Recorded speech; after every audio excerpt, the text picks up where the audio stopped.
సత్వములో ఉన్న నీ ప్రజలు వారి కష్టములో నిన్ను చేరగా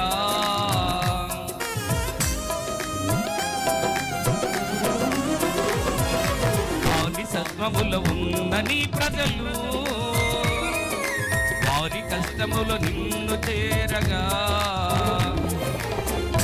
నీ ప్రజల బాధలను వారి ఆవేదనను కన్నీటి రోదనను చూసిన వాడవయా నీ ప్రజల బాధలను వారి ఆవేదనను కన్నీటి రోదనను చూసిన వాడవయా ఎంత మంచి దేవుడవయ్యా కృపతో రక్షించినవయ్యా